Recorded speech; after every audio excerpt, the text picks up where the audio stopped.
কাঞ্চনপুর ধর্মনগর সড়ক অবরোধ কর্ণজয় চৌধুরী পাড়া মাধ্যমিক বিদ্যালয়ের ছাত্রছাত্রীদের। মূলত শিক্ষক বদলির প্রতিবাদে এদিন কাঞ্চনপুর ধর্মনগর সড়ক অবরোধে সামিল হয় কর্ণজয় চৌধুরী পাড়া মাধ্যমিক বিদ্যালয়ের ছাত্রছাত্রীরা। বিদ্যালয়ের পড়ুয়ারা জানায় তাদের বিদ্যালয়ে বিজ্ঞান বিভাগের এক শিক্ষককে অন্যত্র বদলি করে দেওয়া হয়েছে। এই বদলির প্রতিবাদে তারা সড়ক অবরোধে সামিল হয়েছে।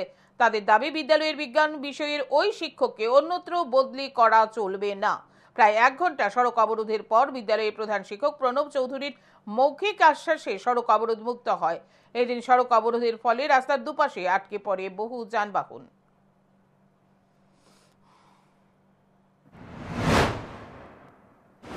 আমাদের স্কুলের একজন শিক্ষক সায়েন্সের টিচার পঙ্কজারকে ট্রান্সফার করে অন্য স্কুলে নিয়ে যাওয়া হচ্ছে।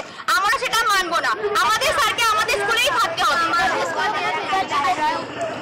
অন্য কোনো স্যার দিলে তাও আমরা মানব না। আমাদের স্যারকেই চাই।